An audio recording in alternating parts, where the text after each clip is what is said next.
Q, this game for the Raiders. Yeah, just Lamar, have a bad game on Sunday. That's all. No, I'm not going that far. I'm not going that far. But I think that this it's crazy because this is a game that the Ravens actually kind of like really need, because if they start 0-2, right, especially look, the Raiders, they're not a team that's expected to be this like top Super Bowl contender or anything of that nature. Right. I think they're still a solid team, but they're not in that like top of the top. So if the Ravens lose this game, I think it's going to be all panic in Baltimore. If the Raiders win, you feel really good about that if you're Vegas. But for Las Vegas in this one, Q, what are 3 things you think they have to do in order to secure a win? Well, I mean, one, they've got to be able to run the ball. They have to be able to run the ball. They were not able to run the ball effectively on Sunday versus the Chargers, and it limited everything that they wanted to do, right? I mean, they're 12 personnel that they want to play in. They weren't able to do that very often. I mean, it's just that the matchups wasn't there. They weren't able to utilize play action, right? And more times than not, the Chargers, their defenders, Khalil Mack and Joey Bosa, were able to just pin their ears back and try to get to the quarterback. This offense will not run correctly under Luke Getsy without the run game. You have to be able to run the ball. And Zamir White has an opportunity to fill that void now that Josh Jacobs is gone, and he started out really slowly to the point where they put Alexander Madison in to take that point, and he did a really good job. So Antonio Pierce has told us whoever has the hot hand is who's going to have the ball. Like, he's going to ride that hot hand until he has to switch it up. So first and foremost, they have to 100% all capitals have to be able to run the ball. If they can't run the ball, it's lights out. It's just not going to work. The Ravens defense will be able to, like I said, pin their ears back and look for Gardner Minshew and go after him. And it's just that simple. It'll be a one-dimensional team, and they're not built like that.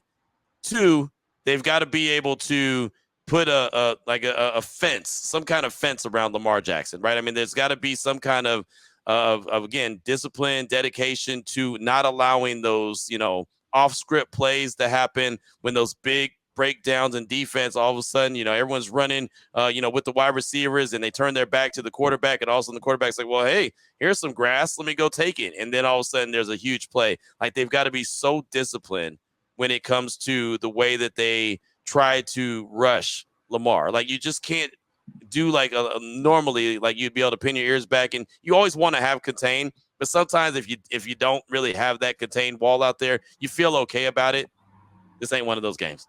This is not one of those games. You cannot, just not have those contained walls up. You really have to be disciplined in your pass rush. You just have to. And of course, stopping the run goes with that as well. I mean, really, the defensive line, that line of scrimmage, the Raiders have to do everything they can in their power to really own it. And they did a good job against the Chargers for, like I said, 3/4 of the game. So that's a big priority.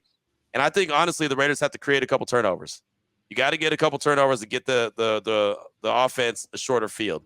This Raiders offense is not clicking on all cylinders. They only scored 10 points last week, so they need as much help as they can get, right? They need to be able to make sure that maybe Gardner Minshew and that offense gets the ball in plus territory, or they get it, closer to the 50-yard line as opposed to getting it at the 20 and having to drive the whole distance of the field. Create a couple turnovers. Hell, maybe even the defense could score a touchdown or whatever, get into the end zone or return the ball and set them up in scoring range already. Just, they've got to get some kind of juice and energy, and they're going on the road. It's an early kickoff for them, 10 a.m. Pacific time kickoff, so they've got to be able to adjust, but I think that would give them some extra juice if they're able to create a couple turnovers. So those are the 3 things that I'm looking for. You got to run the ball. You've got to be very disciplined in the way that you rush Lamar Jackson and create a couple turnovers, and that'll give you a chance to get a victory in Baltimore. Not saying you're going to win, but you're going to get a chance to get a victory in Baltimore if you can at least do those 3 things.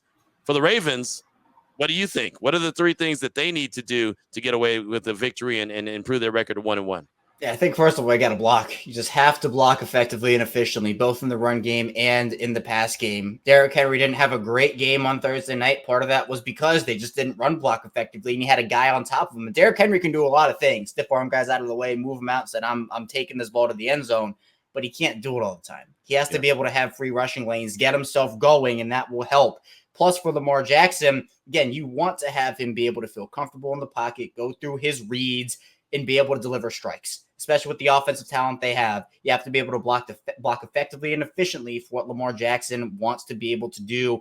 in this game, especially if you get your run game going. And I think that's the second thing, which is just establish that early. We had seen the Ravens do it on Thursday night, but then they went away from it. And by the time they felt like they could do it again, it was already too late and the game flow had already changed. So for them, being able to dictate the game flow themselves on offense, establish that physicality, win the point of attack on the offensive line, and make the Raiders defense guess, make them try to cheat up and commit to something and then do the opposite thing. And I think that is it's the action that the Ravens have to spam. You have 3 or 4 different options out of a couple of specific heavy looks you can do and make really successful, especially in this game in week 2. And then finally, for the defensive side of the ball, just take away an aspect of the Raiders offense. You know, if you want to take away Zamir White now, Alexander Madison, do that. I know Zamir White had a tough debut, and Madison was kind of the guy who, especially in the pass game, kind of got going for him.